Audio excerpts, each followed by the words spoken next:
কেবলমাত্র বিবাহ করে স্ত্রীকে বাসর ঘরে রেখে আসছে, আল্লাহ নবী ডাক দিছে, দেরি করে নাই, স্ত্রীকে বাসর ঘরে রাইখা আল্লাহর নবীর ডাকে সাড়া দিছে। আল্লাহু আকবার।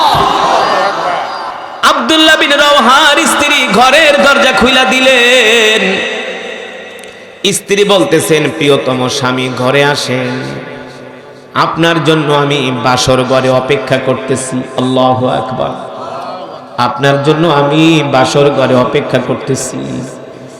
এই কথা শোনার পরে সাহাবী আব্দুল্লাহ বিন রাওয়াহা রাদিয়াল্লাহু তাআলা আনহু তিনি ঘরে দরজার সামনে দাঁড়ায় বলে, প্রিয়তমা, ও আমার প্রিয়তমা স্ত্রী, ডেকো না, ডেকো না, ডেকো না, আমাকে ঘরে যাওয়ার জন্য ডেকো না। আব্দুল্লাহ বিন রাওয়াহার স্ত্রী বলতেছে, কেন গো প্রাণের স্বামী, আমি কি আপনার মনে কোনো কষ্ট দিয়েছি কিনা? আপনি কেন বলতেছেন আমি আপনাকে ডাকবো না? আপনি কি আমার উপরে রাগ করছেন কিনা? সাহাবী আব্দুল্লাহ বিন রাওয়াহা ডাক দিয়া বলে, প্রিয়তমা স্ত্রী, না না না, আমি তোমার উপর কোনো রাগ করি নাই, কেবল তো তোমাকে আমি বিবাহ করে বাড়িতে আনলাম, তুমি তো হলে আমার নববধূ। তাহলে স্ত্রী বলে, আমাকে কেন নিষেধ করতেছেন? আপনাকে আমি ঘরে আসার জন্য ডাকবো না। এই কথা শোনার পরে আব্দুল্লাহ বিন রাওয়াহা ডাক দিয়ে বলে, স্ত্রী রে, কেন তুমি ডাকবা না? এর কারণ হলো আমাকে এমন একজন ব্যক্তি ডেকেছেন যাকে আমি আমার স্ত্রীর চাইতে সবচেয়ে বেশি ভালোবাসি। আল্লাহু আকবার। যিনি আমাকে ডেকেছেন, আমি আমার মা, আমার বাবা, আমি আমার পরিবার, স্ত্রীর চাইতে আল্লাহ আল্লাহ রসুলকে ভালোবাসি। আল্লাহু আকবার। আমার সেই কলিজার টুকরা নবী আমাকে নির্দেশ দিছে, এই মুহূর্তে আমাকে আল্লাহ নবী এটাও ঘোষণা করে দিছে, তোমার স্বামী আর কোনোদিন যুদ্ধের ময়দান থেকে ফিরে আসবে না। তোমার স্বামী যুদ্ধের ময়দানে শহীদ হয়ে যাবে। তোমার স্বামীর সাথে এই দুনিয়াতে আর কোনোদিন সাক্ষাৎ হবে না। তোমার স্বামীর সাথে এই দুনিয়ার জমিনে আর কোনোদিন সাক্ষাৎ হবে না। এই কথা শোনার পরে আব্দুল্লাহ বিন রাওয়াহার স্ত্রী অঝোর ধারায় কান্না করতেছে আর বলে, প্রাণের স্বামী গো, তাহলে একটা বারের জন্য ঘরে আসেন, একটা বারের জন্য ঘরে আসেন, আপনার চেহারাটা আমি একটু দেখি, আপনি আমার চেহারাটা একটু দেখেন। আব্দুল্লাহ বিন রাওয়াহা বলেন, না না না, আমাকে ঘরে ডেকো না, আমাকে ঘরে ডেকো না, আমি এই মুহূর্তে চাই না এই দুনিয়ার জমিনে আল্লাহ আল্লাহ রসুল ছাড়া কারো প্রতি আমার বিন্দু মাত্র ভালোবাসা জাগুক, এটা আমি পছন্দ করি না। আল্লাহু আকবার। এই দুনিয়ার জমিনে এই মুহূর্তে কারো প্রতি আমার ভালোবাসা জাগুক, এটা আমি পছন্দ করি না। স্ত্রী, বিদায় দিয়া দাও, তবে তোমার সাথে এই দেখাই আমার শেষ দেখা না, তোমার জন্য আমি জান্নাতের সিঁড়িতে অপেক্ষা করব। আব্দুল্লাহ বিন রাওয়াহার স্ত্রী বলতেছে, ও প্রাণের স্বামী, আমি হলাম মদিনার সবচেয়ে সুন্দরী কন্যা, আমাকে বলা হয় হুরে মদিনা, আমাকে বলা হয় হুরে মদিনা। মদিনার যুবকরা আমার জন্য পাগল। এমন একটা সুন্দরী কন্যাকে বিবাহ করে বাড়িতে আনছেন, নববধূর চেহারা কি একবার দেখবেন না? আব্দুল্লাহ বিন রাওয়াহা বলে, তোমারে দেখলেই তো তোমার প্রতি আমার ভালোবাসা জাগবে, তোমার প্রতি আমার মমতা জাগবে, প্রেম ভালোবাসা জাগবে। আমি চাই না এই মুহূর্তে আল্লাহ আল্লাহ রসুল ছাড়া কারো প্রতি আমার ভালোবাসা জাগুক। স্ত্রী, কষ্ট পেও না, আমাকে বিদায় দিয়া দাও, তোমার জন্য আমি জান্নাতের সিঁড়িতে অপেক্ষা করব। আল্লাহু আকবার। আল্লাহর নবী বলেন, এ সাহাবীরা, তোমাদের ভাইকে রোমানরা নির্মমভাবে শহীদ করে তার লাশকে মদিনাতে পাঠিয়ে দিয়েছে। তোমাদের এই ভাইয়ের লাশ দেখার পরে তোমরা কি সিদ্ধান্ত নিবা?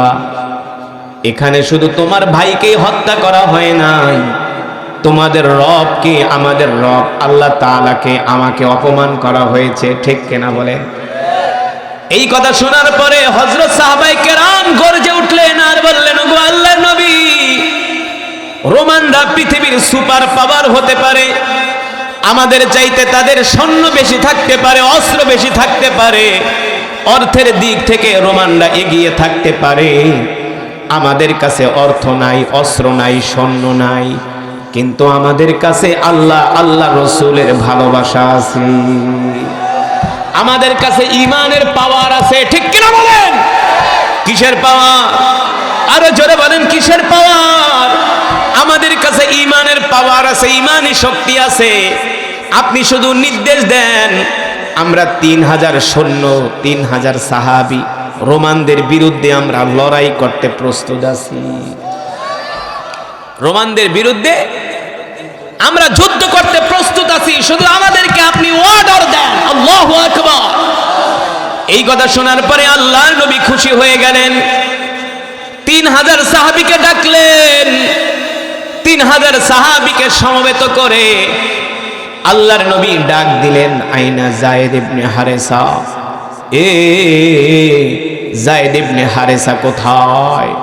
তাআলাও ইজলিস হুনাক, এ যায়েদ ইবনে হারেসা কোথায়, কোথায় আছো? এই জায়গায় আমার পাশে আইসা বসো। যায়েদ ইবনে হারেসা বসলেন। আল্লাহর নবী ডাক দিলেন, আইনা জাফর বিন আবি তালেব, এ আমার ভাই জাফর বিন আবি তালেব কোথায়? জাফর বিন আবি তালেব আসলেন। আল্লাহ নবী তৃতীয় নম্বরে ডাক দিলেন, আইনা আব্দুল্লাহ বিন রাওয়াহা, এ আমার কলিজার টুকরা সাহাবী আব্দুল্লাহ বিন রাওয়াহা কোথায়? আল্লাহ নবী তিনজনকে ডাক দিলেন। প্রথম আল্লাহ নবী বললেন, আইনা যায়েদ বিন হারেসা, কিফ হুনাক, এ যায়েদ দাঁড়াও, দাঁড়াও, ওই জায়গায় দাঁড়াও। যায়েদ ইবনে হারেসা দাঁড়ায় গেলেন।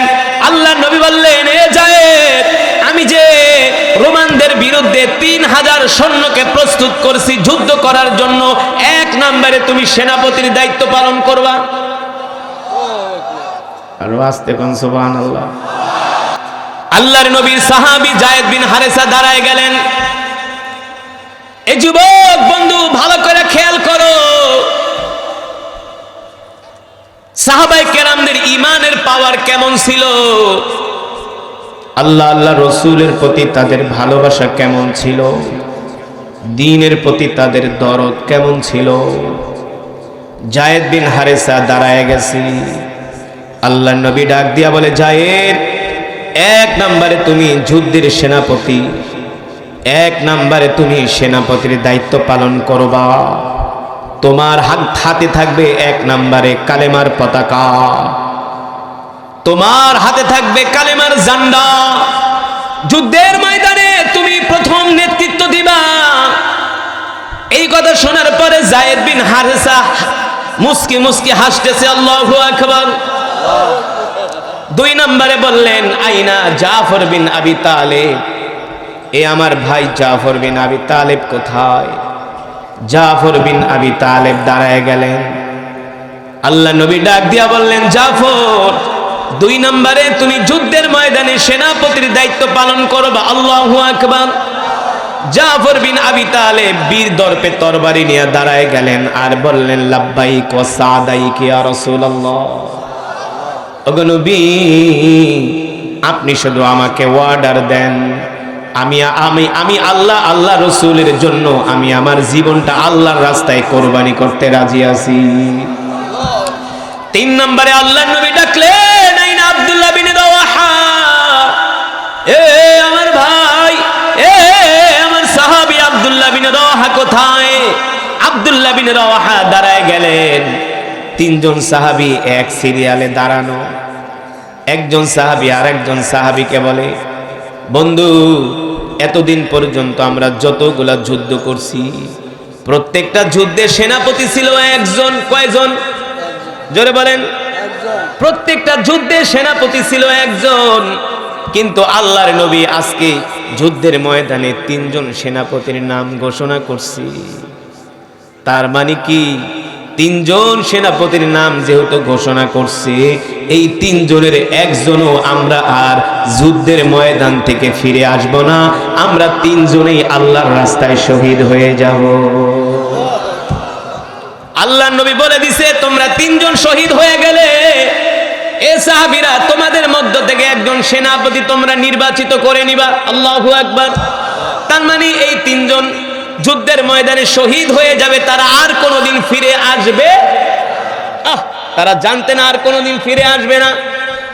কেমন ছিল সাহাবীদের ঈমান, কেমন ছিল তাদের আল্লাহ রাসূলের প্রতি ভালোবাসা। তিনজন মুস্কে মুস্কে হাসতেছে, তারা আনন্দ পাচ্ছে, তিনজন মজা করতেছে। বন্ধু, আমরা আর যুদ্ধের ময়দান থেকে ফিরে আসবো না, আমরা আল্লাহর রাস্তায় শহীদ হয়ে যাব। আল্লাহু আকবার। আল্লাহ আমাদের দোয়াকে কবুল করে নিছে। আল্লাহু আকবার। এই পৃথিবীর জমিনে আল্লাহর নবী বলছেন সবচেয়ে মর্যাদার মৃত্যু হলো শহীদ মৃত্যু। সবচেয়ে মর্যাদার মৃত্যু হলো শহীদ মৃত্যু। সবচেয়ে ইজ্জতের মৃত্যু হলো শহীদ মৃত্যু। সবচেয়ে কম কষ্টের মৃত্যু হলো শহীদ মৃত্যু। আল্লাহু আকবার। আল্লাহ নবী ডাক দিলেন, যাও যাও, তুমি তোমার মার থেকে বিদায় নিয়ে আসো, কারণ এই যে যুদ্ধের ময়দানে যাচ্ছ আর ফিরে আসবা না, শেষ। আর কোনোদিন দুনিয়াতে তোমার মায়ের সাথে দেখা হবে না, দেখা হবে জান্নাতে। যাও যায়েদ, মায়ের সাথে দেখা করে আসো। যায়েদ ইবনে হারেসা ডাক দিয়া বলে, ওগো আল্লাহর নবী, আমি তো আপনার পালক পুত্র, আপনি হলেন আমার পিতা, আর আমার মা আম্মাজান আয়েশা তো এখানেই আছে, আমার তো আজ যাবার দরকার নাই। তার চাইতে আমি একটু আমার তরবারিটা ধার দিই, তার চাইতে আমি আমার তরবারিটা একটু ধার দেই, শান দেই, যুদ্ধের জন্য প্রস্তুতি নেই। আল্লাহু আকবার। এই কথা শোনার পরে আল্লাহর নবী এত খুশি হয়ে গেলেন। 2 নম্বরে আল্লাহর নবী ডাক দিলেন, আইনা জাফর বিন আবি তালেব। এ জাফর, আমার ভাই জাফর, যাও যাও যাও, তোমার তো ছোট 2টা বাচ্চা আছে। কতদিন পর্যন্ত তুমি মদিনার বাহিরে ছিলা, কেবলমাত্র হিজরত করে মদিনায় আসছো। যাও, তুমি তোমার বাচ্চাদের থেকে আর স্ত্রীর থেকে শেষ বিদায় নিয়ে চলে আসো। আল্লাহু আকবার। যাও জাফর, তুমি তোমার স্ত্রীর থেকে আর বাচ্চাদের থেকে শেষ বিদায় নিয়ে চলে আসো। এই কথা শোনার পরে আল্লাহ রাসূলের ভাই জাফর বিন আবি তালেব বাড়ির দিকে দৌড় শুরু করলেন। বাড়ির দরজার সামনে যায় ডাক দিলেন, তাআলাউ ইয়া জাওজি, ও আমার প্রিয়তমা স্ত্রী, কোথায় গো তুমি? আসো আসো, তোমার সাথে আমি কিছু কথা বলতে চাই। জাফর বিন আবি তালেবের স্ত্রী বলে, প্রাণের স্বামী গো, আমি আপনার জন্য খাবার প্রস্তুত করতেছি।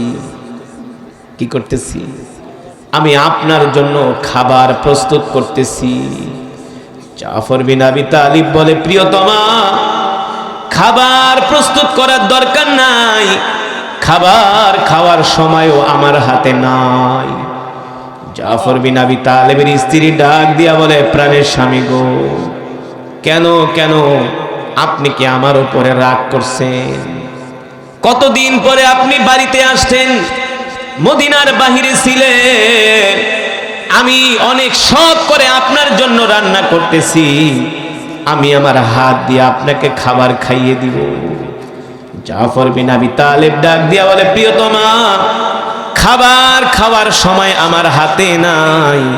আল্লাহর নবী যুদ্ধের ময়দানে 2 নম্বরে আমার নাম ঘোষণা করছে, 2 নম্বরে আমি সেনাপতির দায়িত্ব পালন করব। আমার আগে একজন, আমার পরে একজন, আমি হলাম মাঝখানে। তার মানে হলো, এতদিন আমরা যত যুদ্ধে গিয়েছি প্রত্যেকটা যুদ্ধে সেনাপতি ছিল একজন, আজকের যুদ্ধে সেনাপতি 3 জন। আল্লাহর নবী বলে দিয়েছে, এই 3 জনের একজনেও আমরা আর জীবিত ফিরে আসতে পারবো না, আমরা 3 জনেই আল্লাহর রাস্তায় শহীদ হয়ে যাব। আল্লাহর রাস্তায় শহীদ হয়ে যাব। এই কথা শোনার পরে একটা স্ত্রীর অবস্থা কি হয়? আমরা যে গ্রাম থেকে বাড়িতে ঢাকায় আসি, এই ঢাকা আসার দৃশ্য দেখলেই তো আমাদের সন্তান স্ত্রীরা কান্না করতে করতে শেষ। হ্যাঁ, আধা কিলোমিটার পর্যন্ত আগায় দেয়, অটোতে উঠায় দেয়, ব্যাগটাই না দেয়, ঠিক কিনা বলেন? বারবার ফোন দেয়, পৌঁছাইছো কিনা, কিছু খাইছো কিনা। সন্তান আইসা কোলে উঠে, মাথায় উঠে, আদর করে, আসতে দেয় না, যেতে পারবা না। কিন্তু আল্লাহ রাসূল সাহাবী জাফর বিন আবি তালেব বলতেছে, ও প্রিয়তমা স্ত্রী, রান্না করো না, খাওয়ার সময় নাই, যুদ্ধের ময়দানে যেতে হবে। আল্লাহ নবী ঘোষণা করে দিয়েছে আমরা তিনজনই শহীদ হয়ে যাব, আর ফিরে আসব না। জাফর বিন আবি তালেবের স্ত্রী বলে, প্রাণের স্বামী গো, কতদিন পরে বাড়িতে আসছেন, একটু সময় দেন, কয়েক লোকমা খাবার আপনি আমার হাতে খেয়ে যান। জাফর বিন আবি তালিব বলে, স্ত্রী রে, দুনিয়ার খাবারের জন্য আমাকে ডেকো না, আমি আমার নাকের মধ্যে জান্নাতের ঘেরান পাইতেছি। জোরে বলেন সুবহানাল্লাহ, আল্লাহু আকবার। এই স্ত্রী, আমাকে খাবারের জন্য ডেকো না, আমি আমার নাকের মধ্যে জান্নাতের খুশবুর ঘেরান পাইতেছি। আল্লাহু আকবার।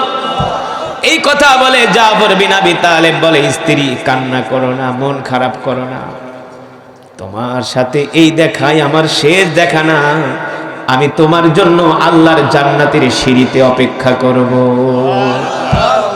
আমি তোমার জন্য আল্লাহর জান্নাতের সিঁড়িতে অপেক্ষা করব। জাফর বিন আবি তালেবের স্ত্রী এই কথা শোনার পরে গলা কাটা মুরগির মতো ছটফট কইরা কান্না করতেছে। জাফর বিন আবি তালিব বলে, স্ত্রী কেঁদো না, কেঁদো না, ইসবির ইসবির, ধৈর্য ধারণ করো। শোনো, আমি আমার বিদায় মুহূর্তে তোমার কাছে একটা ওসিয়াত কইরা যাই। আমার ছোট ছোট দুইটা পুত্র সন্তান আছে, আমি যেই পথে যাচ্ছি আমার সন্তানগুলো বড় হলেও তাদেরকে সেই পথে পরিচালিত করবে। তার মানে কি, বাবা আল্লাহর দ্বীনের জন্য শহীদ হতে যাচ্ছে, সন্তানও যেন আল্লাহর দ্বীনের জন্য শহীদ হয়ে যায়, ঠিক কিনা বলেন? আল্লাহু আকবার। এই কথা বলার পরে জাফর বিন আবি তালেব ঘোড়া দৌড়ায়া তরবারি নিয়ে যুদ্ধের ময়দানে রওনা শুরু করলেন। জাফর বিন আবি তালেবের স্ত্রী ঘর থেকে বের হইয়া ঘরের দরজার সামনে দাঁড়ায়া জাফর বিন আবি তালিবকে বলে, ও প্রিয়তমা স্বামী, ও প্রিয়তম স্বামী, একবার তাকান, একবার আমার দিকে তাকান। জাফর বিন আবি তালিব বলে, স্ত্রী রে, আমাকে আর তাকাতে বলো না, আমি আমার চোখের মধ্যে, চোখের সামনে জান্নাত দেখতেছি। আল্লাহু আকবার। জাফর বিন আবি তালেব যুদ্ধের জন্য রওনা হয়ে গেল। এই কথা বলে আব্দুল্লাহ বিন রাওয়াহা বের হয়ে গেলেন যুদ্ধের ময়দানে। এবার 3000 সাহাবী সহ, 3 জন সেনাপতি সহ স্বয়ং আল্লাহর নবী সানাওয়াতুল ওয়াদা পর্যন্ত 3000 সাহাবীকে আগায় দিলেন। 3000 সাহাবী জর্দানের সীমান্তবর্তী এলাকায় যায় সাহাবীরা একটা তাবু গাড়লেন রোমানদের সাথে লড়াই করার জন্য। রোমানরা গোয়েন্দা পাঠালো, যাও যে দেখো মুহাম্মাদের বাহিনীতে সৈন্য সংখ্যা কত। এবার রোমান গোয়েন্দারা আইসা দেখলো মুসলমানদের সৈন্য সংখ্যা মাত্র 3000। কয় হাজার? আর রোমানদের সৈন্য সংখ্যা হলো 1.5 লাখ। কয় লাখ? কই 1.5 লাখ, আর কই হলো 3000। এবার কোন কোন বর্ণনায় আসছে শুধু 1.5 লাখ না, রোমানদের সৈন্য সংখ্যা ছিল 1 লাখ। আরব কাফেররা আরো 1 লক্ষ রিজার্ভ ফোর্স রোমানদেরকে দিয়ে সাহায্য করেছে। 1 লক্ষ রিজার্ভ ফোর্স রোমানদেরকে দিয়ে সাহায্য করছে। কোন কোন বর্ণনায় আসছে 2 লাখ, কোন কোন বর্ণনায় আসছে 3 লাখ। ওই 2 লক্ষ 3 লক্ষ রোমানদের বিরুদ্ধে মাত্র 3000 মুসলিম সেনাবাহিনী দাঁড়ায় গেছে। আল্লাহু আকবার। মদিনা থেকে শুনে আসছে রোমানদের সৈন্য সংখ্যা হবে 1 লাখ। যুদ্ধের ময়দানে আইসা শুনে এখন রোমানদের সৈন্য সংখ্যা 3 গুণ, 3 লাখ হয়ে গেছে। আরব কাফেররা তাদেরকে রিজার্ভ সৈন্য দিয়া রোমানদেরকে সাহায্য করছে, মুসলমানদেরকে তো কেউ সাহায্য করে নাই। আল্লাহ ছাড়া মুসলমানের কেউ নাই। সাহাবীরা মিটিং এ বসছে কি করা যায়। মদিনা থেকে সৈন্য আসলাম, রোমান সৈন্য সংখ্যা 1 লাখ, এখন আয়েশা দেখি 2 লাখ। আবার শুনতেছি রোমানদের নাকি আরো সৈন্য দিয়া সাহায্য করবে। এই অবস্থায় আমরা যুদ্ধের ময়দানে কি করতে পারি? আল্লাহ নবীকে অবগত করা দরকার। যায়েদ ইবনে হারেসা, আব্দুল্লাহ বিন রাওয়াহা, জাফর বিন আবি তালেব দাঁড়ায় গেলেন, খালিদ ইবনুল ওয়ালিদ দাঁড়ায় একটা বক্তৃতা দিলেন। এ মুসলমান, তোমরা কি কারণে এত ভয় পাও? কি কারণে তোমরা রোমানদের কাছে, কি কারণে রোমানদের সাথে তোমরা এখন লড়াই করার জন্য কেন তোমরা এখনো প্রস্তুতি নাও না? আমরা তো মুসলমান, আমরা যদি যুদ্ধে শহীদ হয়ে যাই তাহলে আমরা জান্নাতে চলে যাব, আর যদি যুদ্ধে বিজয় অর্জন করি গনিমতের মাল পাবো, আবার দ্বিতীয়ত আমরা গাজী হয়ে যাব। মুসলমান যুদ্ধের ময়দানে যদি শহীদ হয় তাহলে জান্নাতে যাবে, আর যদি যুদ্ধে বিজয় হয় গনিমতের মাল পাবে, গাজী হয়ে যাবে। তার মানে মুসলমানদের কোনো লস নাই, পুরোটাই লাভ। আর কাফেররা মরলেই তারা যাবে জাহান্নামে, ঠিক কিনা? আমরা যদি শহীদ হই সাথে সাথে জান্নাতে যাব, আর যদি গাজী হই, যুদ্ধে যদি জিতি তাহলে গনিমতের মাল পাবো, আমাদের বিজয় অর্জন হবে, আমরা গাজী হয়ে যাব। তার মানে এখানে আমাদের কোনো লস নাই। আর কাফেররা যদি আমাদের সাথে যুদ্ধের ময়দানে পরাজিত হয় ওরা জাহান্নামে চলে যাবে। সুতরাং এত চিন্তা করার দরকার নাই। আসো আসো আমরা যুদ্ধের ময়দানে রোমানদের সাথে লড়াই করার জন্য প্রস্তুতি নেই। আল্লাহু আকবার। এই ভাষণ শুনে 3000 সাহাবী অস্ত্র নিয়ে দাঁড়ায় গেল, আর বলল, সেনাপতি আমাদেরকে অর্ডার দাও, এক বিন্দু রক্ত থাকতেও আমরা যুদ্ধের ময়দান থেকে পালিয়ে যাব না। আল্লাহু আকবার। আমরা 2 লক্ষ রোমানদের বিরুদ্ধে যুদ্ধের ময়দানে দাঁড়ায় গেলেন। সুবহানাল্লাহ। প্রথম যুদ্ধের নেতৃত্ব দিলেন যায়েদ ইবনে হারেসা। যায়েদ ইবনে হারেসা ঘোড়া দৌড়ায়া রোমানদের সৈন্যের মধ্যে ঢুকে গেলেন, তাদের তাঁবুর মধ্যে ঢুকে গেলেন। যায়েদ বিন হারেসার সামনে রোমান সৈন্যরা আসে, ওই রোমান সৈন্যদের আর মাথা খুঁজে পাওয়া যায় না। আল্লাহু আকবার। মাথা খুঁজে পাওয়া যায় না। কয়েকশো রোমান সৈন্যদেরকে হত্যা করে একাই যায়েদ ইবনে হারেসা। আল্লাহু আকবার।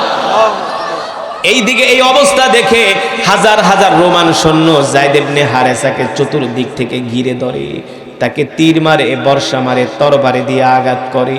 এক পর্যায়ে যায়েদ ইবনে হারেসা যুদ্ধ করতে করতে, লড়াই করতে করতে যায়েদ ইবনে হারেসা কালেমার পতাকা এক হাত দিয়া ধইরা জমিনের মধ্যে পড়া যায়। যায়েদ ইবনে হারেসা শাহাদাতের অমীয় সুধা পান করে আল্লাহর জান্নাতে চলে যায়। এবার কালেমার পতাকা হাতে নিয়ে নেয় জাফর বিন আবি তালেব। কে? জাফর বিন। এবার জাফর বিন আবি তালেব কালেমার পতাকা বাম হাতে নিয়ে ঘোড়ার উপরে উঠা বাজ পাখির মতো উইরা উইরা রোমানদেরকে হত্যা করতেছে। আল্লাহু আকবার। যেই দিকে জাফর বিন আবি তালেব যায় ওই দিকে আর রোমানদেরকে খুঁজে পাওয়া যায় না, শুধু রোমানদের মাথা জমিনের মধ্যে পড়া থাকে। আল্লাহু আকবার। রক্তের নদী বয়ে গেছে মুতার প্রান্তরে। আল্লাহু আকবার। এই দৃশ্য দেখা রোমানদের মাথা নষ্ট হয়ে গেল, রোমানরা চিন্তায় পড়ে গেল, রোমান সেনাপতিরা টেনশনে পড়ে গেল। আমরা যুদ্ধের ময়দানে আসার আগে কি খসড়া করছিলাম, কি চুক্তি করছিলাম, যুদ্ধের ময়দানে আসার আগে আমরা কি শখ করছিলাম, এখন আয়েশা দেখি যুদ্ধের ময়দানে পুরাটাই চিত্র ভিন্ন। যুদ্ধের ময়দানের এই অবস্থা দেখা রোমান সৈন্যরা রোমান সেনাপতিকে বলে, আমরা মনে হয় না কোনো মানুষের সাথে যুদ্ধ করতেছি, মনে হয় আমরা ফেরেশতার সাথে যুদ্ধ করতেছি। আল্লাহু আকবার। মানুষের কি এত বড় সাহস হয় নাকি একা ঘোড়া দৌড়ায়া হাজার হাজার রোমানদের ভিড়ের মধ্যে ঢুইকা যায়। আল্লাহু আকবার। এই যুদ্ধের অবস্থা দেখা রোমানদের মনোবল ভেঙে যায়, রোমানদের মনোবল আস্তে আস্তে করে ভেঙে যায়, তারা ভয় পায়া যায়। এবার জাফর বিন আবি তালিবকে চতুর্দিক থেকে ঘিরা ধরে রোমান সৈন্যরা। কেউ তীর মারে, কেউ তরবারি দিয়ে আঘাত করে, কেউ বর্ষা দিয়ে আঘাত করে, কিন্তু জাফর বিন আবি তালিবকে তারা দমাতে পারে না। যেই দিকে জাফর বিন আবি তালিব যায় সেই দিকেই শত শত রোমান সৈন্যরা নিহত হয়ে যায়। আল্লাহু আকবার। এক পর্যায়ে রোমান সেনাপতি আয়েশা জাফর বিন আবি তালেবের ঘোড়ার সামনের পাও কেটে ফেলে। যখন ঘোড়ার সামনের পা কেটে দেয় আর ঘোড়া দৌড়াতে পারে না, ঘোড়া জমিনের মধ্যে পড়ে যায়। জাফর বিন আবি তালেব ঘোড়া থেকে লাফ দিয়ে এবার জমিনে দাঁড়ায়া এক হাতে কালেমার পতাকা আর এক হাতে তরবারি, বীর দর্পে যুদ্ধ করতে থাকে জাফর বিন আবি তালেব। বীর দর্পে যুদ্ধ করতে থাকে জাফর বিন আবি তালেব। হাজার হাজার রোমান সৈন্য জাফর বিন আবি তালিবকে প্রতিরোধ করতে পারে না, তার গতিরোধ করতে পারে না, তাকে থামানোর মতো কোনো শক্তি ওই মুতার প্রান্তরে নাই। আল্লাহু আকবার। শেষ পর্যায়ে রোমান সৈন্যরা আয়েশা জাফর বিন আবি তালেবের ডান হাতে একটা তরবারি দিয়ে আঘাত করে। এক আঘাতে জাফর বিন আবি তালেবের ডান হাত তার দেহ থেকে বিচ্ছিন্ন হয়ে যায়। এবার জাফর বিন আবি তালেব কালেমার পতাকা দাঁত দিয়া আঁকড়ে ধরে আর বাম হাত দিয়া যুদ্ধ করে। আল্লাহু আকবার। দাঁত দিয়া কালেমার পতাকা আঁকড়ে ধরে আর বাম হাত দিয়া রোমানদের সাথে লড়াই করে। হাত থেকে রক্ত পড়তেছে, রক্তে পুরা শরীর ভিজা যাইতেছে জাফর বিন আবি তালেবের। সাহাবায়ে কেরামরা তাকায় তাকায় দেখতেছে জাফর বিন আবি তালেব আল্লাহর দ্বীনের জন্য রক্ত দিতেছে। আল্লাহু আকবার। এক পর্যায়ে রোমান সৈন্যরা আয়েশা জাফর বিন আবি তালেবের বাম হাতে একটা তরবারি দিয়ে আঘাত করে। এবার জাফর বিন আবি তালেবের বাম হাত কেটে ফেলে। জাফর বিন আবি তালেবের ডান হাতও নাই, জাফর বিন আবি তালেবের বাম হাতও নাই। এবার জাফর বিন আবি তালেব কালেমার পতাকাটা দাঁত দিয়া কামড়া ধরে দাঁড়ায় থাকে, দাঁত দিয়া কামড়ে ধরে কালেমার পতাকাটা দাঁড়ায় থাকে। কালেমার পতাকা জমিনে পড়তে দেয় না। এবার রোমান সৈন্যরা আয়েশা জাফর বিন আবি তালেবের ডান পা কেটে দেয়। জাফর বিন আবি তালেব জমিনের মধ্যে লুটায় পড়ে, বাম পা কেটে দেয়। জাফর বিন আবি তালেব এবার জমিনের মধ্যে লুটায় পড়ে। আল্লাহর পয়গম্বরের সাহাবী জাফর বিন আবি তালেবের ডান হাতও নাই, ডান হাত নাই, বাম হাতও নাই, ডান পাও নাই, বাম পাও নাই, পুরা চারটা অঙ্গ দেহ থেকে তারা কেটে বিচ্ছিন্ন করে দিছে। জাফর বিন আবি তালেবের নিথর দেহটা মুতার প্রান্তরে পড়ে আছে। কালেমার পতাকা দাঁত দিয়া কামড়া ধইরা রাখছি। আল্লাহু আকবার। এবার আব্দুল্লাহ বিন রওয়াহা দৌড়ায় আসছে, খালিদ ইবনুল ওয়ালিদ দৌড়ায় আসছে।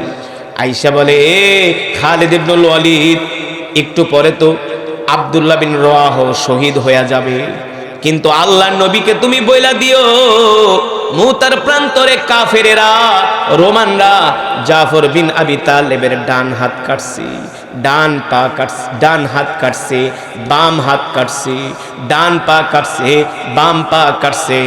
জাফর বিন আবি তালেব রোমানদের কাছে মাথা নত করে নাই। শেষ পর্যন্ত জাফর বিন আবি তালেব কালেমার পতাকা দাঁত দিয়ে আঁকড়া ধরে রাখছে, কালেমার পতাকাকে জমিনে পড়তে দেয় নাই। আল্লাহ নবীকে বইলা দিও জাফর বিন আবি তালেব মৃত্যুর আগ পর্যন্ত কালেমার পতাকাকে অপমান করতে দেয় নাই। আল্লাহু আকবার।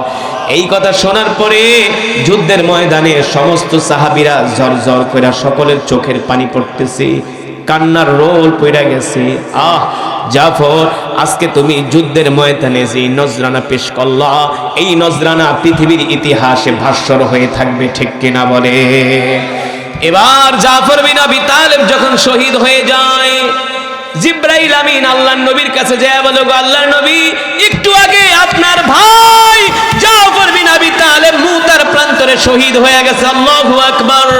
জাফর বিন আবি তালেবের দুই হাত দুই পা রোমানরা কেটে ফেলছে, তারপরও জাফর বিন আবি তালেব রোমানদের সামনে মাথা নত করে নয়। এই কথা শোনার পরে আল্লাহর নবী দৌড়ায়া জাফর বিন আবি তালেবের বাড়িতে গেছে। জাফর বিন আবি তালেবের ছোট ছোট দুইটা বাচ্চা দৌড়ায় আসছে। আয়েশা বলে, বলেন বলেন আমার আব্বা জানের কি খবর, আমার বাবা কবে আসবে যুদ্ধের ময়দান থেকে। জাফর বিন আবি তালেবের স্ত্রী ঘরের মধ্যে দরজার পাশে দাঁড়ায় আছে। আল্লাহর নবী ডাক দিয়া বলে, জাফরের স্ত্রী শোনো শোনো শোনো, মন খারাপ করো না, কষ্ট পায়ো না। একটু আগে তোমার প্রিয়তম স্বামী আল্লাহর জমিনে দ্বীন কায়েমের জন্য জাফর শহীদ হয়ে গেছে। কষ্ট পায়ো না, জাফর শহীদ হয়ে গেছে। তোমার সাথে এই দুনিয়াতে আর কোনোদিন দেখা হবে না, আর কোনোদিন দেখা হবে না। এবার এই কথা বলার পরে জাফর বিন আবি তালেবের স্ত্রী গলা কাটা মুরগির মতো ছটফট করতেছে। আল্লাহর নবী ডাক দিয়া বলে, জাফরের স্ত্রী কান্না করো না, আমি আমার ভাই জাফরকে দেখেছি জান্নাতের মধ্যে সে পাখি হয়ে উঠতেছে। জোরে বলেন আল্লাহু আকবার। জাফর বিন আবি তালেব যেদিন শহীদ হয়ে যায়, ওই দিন রাতে সাহাবীরা স্বপ্ন দেখে জাফর বিন আবি তালেব জান্নাতের মধ্যে পাখি হয়ে উঠতেছে। সাহাবীরা প্রশ্ন করে, ভাই ও ভাই জাফর, তোমার তো সৌভাগ্য, তুমি যে জান্নাতের মধ্যে পাখি হয়ে উঠতেছো, ডানা কোত্থেকে পাইলা? জাফর বিন আবি তালেব বলে, ভাই রে, কাফেররা আমার 2 হাত 2 পা কেটে ফেলেছে, আমি তো এখন আর হাঁটতে পারি না, চলতে পারি না, এই কারণে আল্লাহ তাআলা আমার 2 বাহুতে 2টা পাখা লাগায়া দিছে। আর এই পাখা রব্বি হাবলি মিনাস সালিহিন ফাবাশশারনাহু বিগুলামিন হালিম।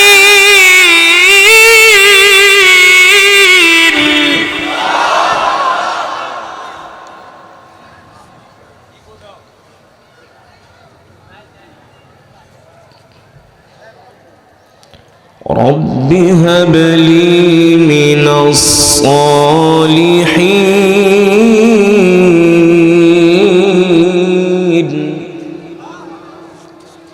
ভিতরে আরো সাউন্ড দাও, বাইরে সাউন্ড দাও, ভিতরে বাড়াও, মানে দৌড়াইতেছে।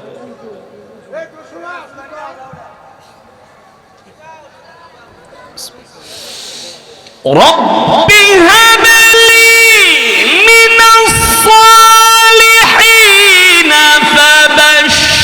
فبشرناه بغلام حليم.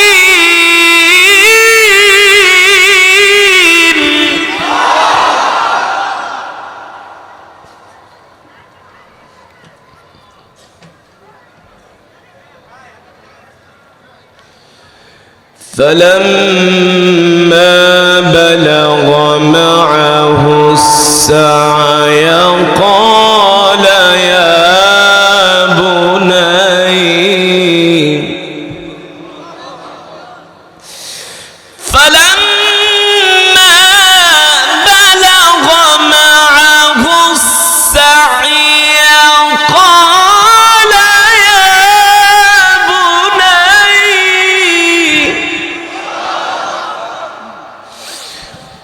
قال يا بني إني أرى في المنام أني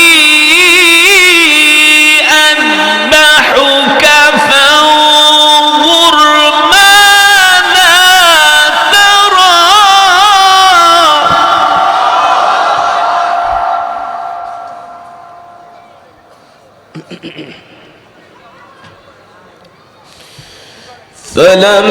فلما بلغ معه السعي قال يا بني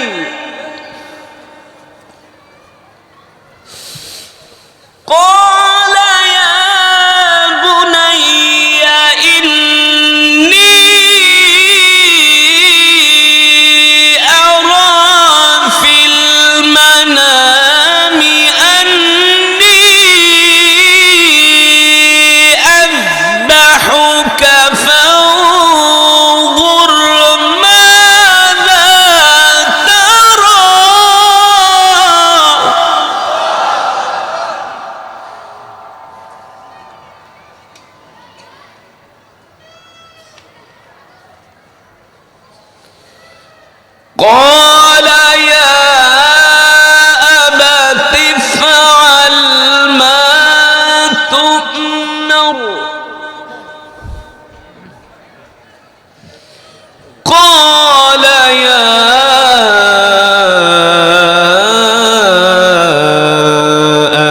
افعل ما تؤمر قال يا أبت افعل ما تؤمر قال يا أبت افعل ما تؤمر ستجدني إن شاء الله من الصابرين.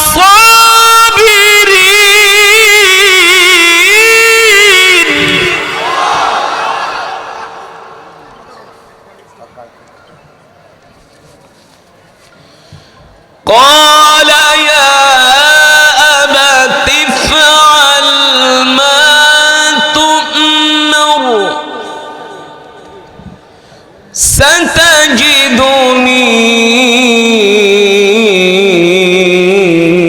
إن شاء الله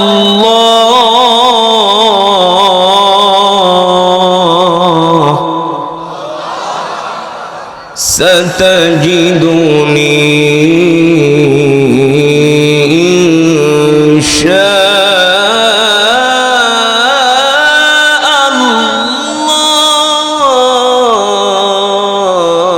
الله ستجدني إن شاء الله من الصابرين.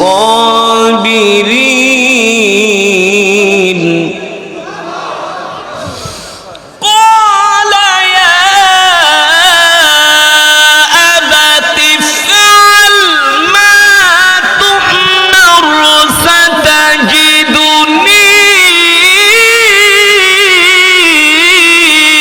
إن شاء الله من الصابرين.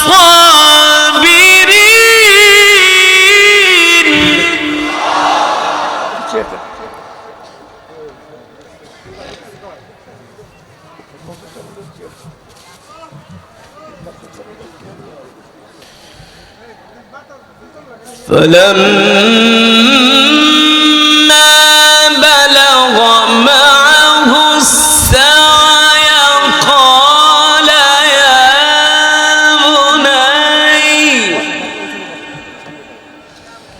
قال يا بني إني أرى في المنام أني أذبحك فانظر ماذا ترى.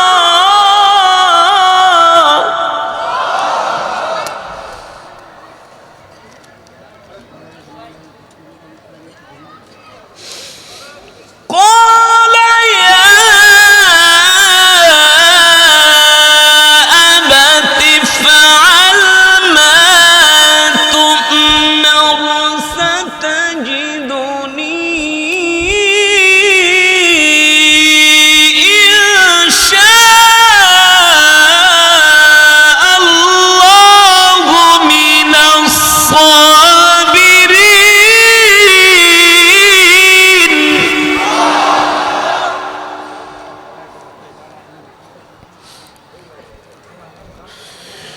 فلما أسلما وتله للجبين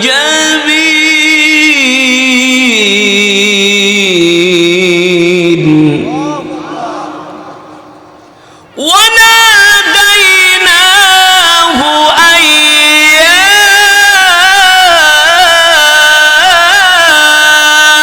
إبراهيم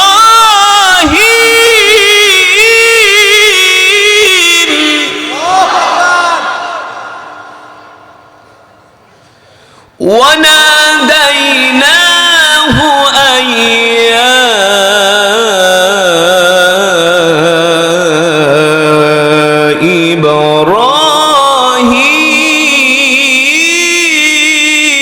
إبراهيم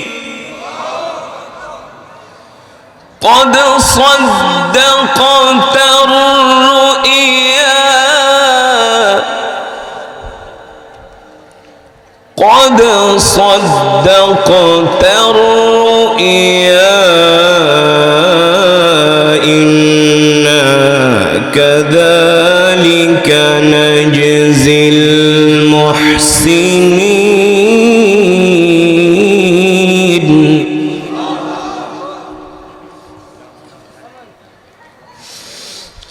إن هذا لهو البلاء المبين وفديناه بذبح عظيم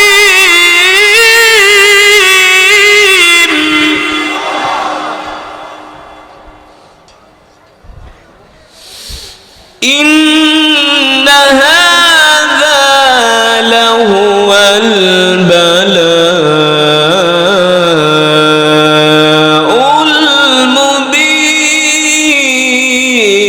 المبين وفديناه بذبح عظيم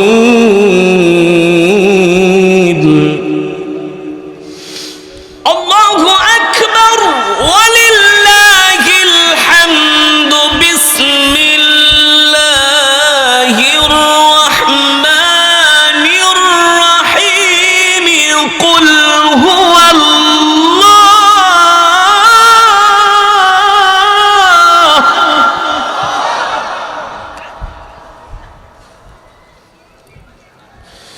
بسم الله الرحمن الرحيم قل هو الله أحد الله الصمد لم يلد ولم يولد ولم يكن له كفوا أحد بسم الله الرحمن الرحيم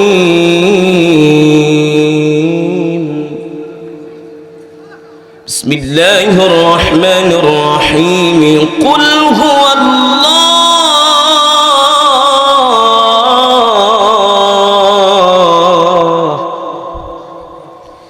قل هو الله أحد الله الصمد لم يلد ولم يولد ولم يكن له كفوا أحد بسم الله الرحمن الرحيم قل هو الله